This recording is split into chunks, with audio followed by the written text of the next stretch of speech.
Hello, and welcome to our second video in a series of videos on Luther's Small Catechism. I'm Pastor John Frazier, and today we're looking at the first commandment in the Ten Commandments. Now, I would love to give some kind of general introduction to the Ten Commandments and talk about the structure and where it fits in Luther's catechism, but we just don't have that kind of time. These are meant to be short 3 to 4 minute videos in which we can just look at the most important details of the catechism. So we're just going to jump right into it. What is the first commandment? It is, of course, we should have no other gods. Luther gives his commentary here and says, this means that we should fear, love, and trust in God above all things. Now he says all things here, of course, because there are other things that seek the place of God. And they seek the place of God because we seek to give them that kind of a priority. Now, this is not a God in sort of the superficial sense that many people think of as a God. This is a God in the truest sense. That is, that anything can be made into a God in our life.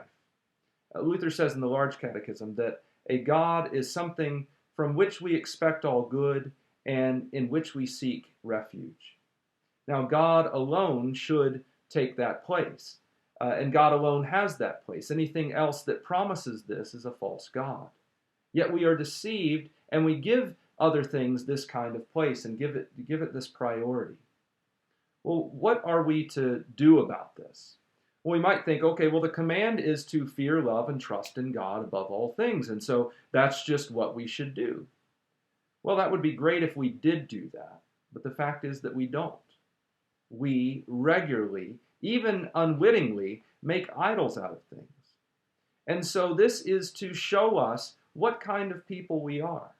Now, we certainly do need to try to not have idols in our lives, but we don't have the power to do this.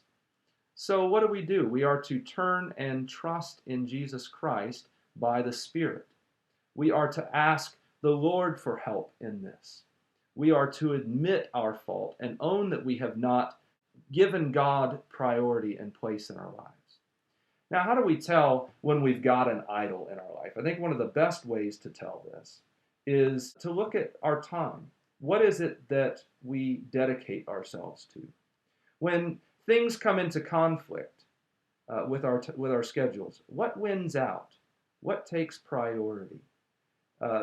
When we see a conflict between our worship on Sundays and the time needed there to receive the sacraments and to hear the preached word, and something comes into conflict with that, what wins out?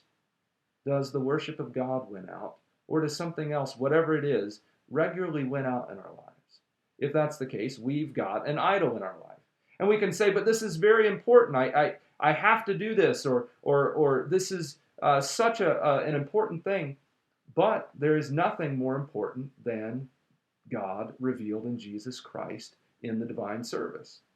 And so if we simply are too busy to make time for that, then we've got an idol in our life.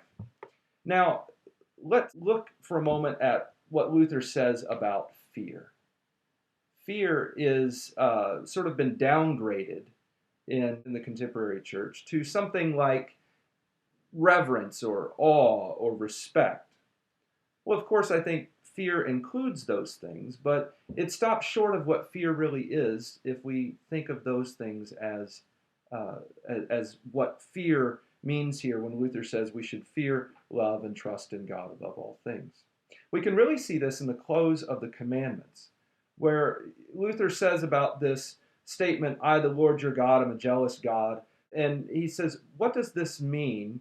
And he says, God threatens to punish all who break these commandments. Therefore, we should fear his wrath and not do anything against them. There is a kind of terror, a kind of fear that we are dealing with a God who is not to be trifled with, who is not to be taken lightly, who we should fear falling into the hands of as sinners. Now, we have this kind of fear for our false gods, and yet we find it odd that we should have this kind of fear for the one true God. With our false gods, we fear what will happen to us if they do not get what they demand, if they don't have the place that we think they should have. They've set up sort of laws, and if we don't respect and obey those laws, we fear what will happen in our lives. We have this tremendous terror of what will go wrong if this is not our God. Well, this is how we, of course, should about the one true God, how we should think. And so this is a truly a kind of holy terror.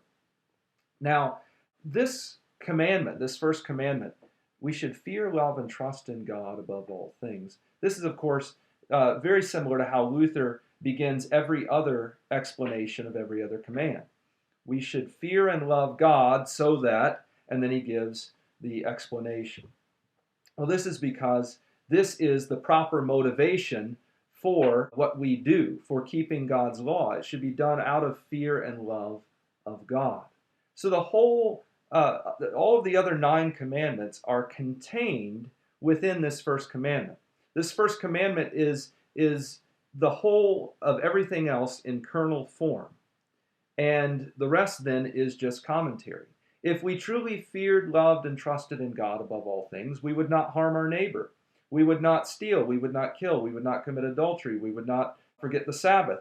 We would keep every other commandment if we feared and loved God above all things.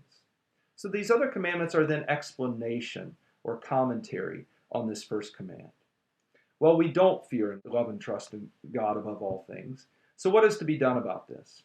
We seek God by his grace and turn and trust in him, asking him for forgiveness. We run to the sacraments where forgiveness is found for not fearing, loving, and trusting in God above all things. And then we trust by his Spirit to give us grace to fear, love, and trust in God above all things, so that we would trust in him and gladly do what he commands, as Luther says in the close of the commandments.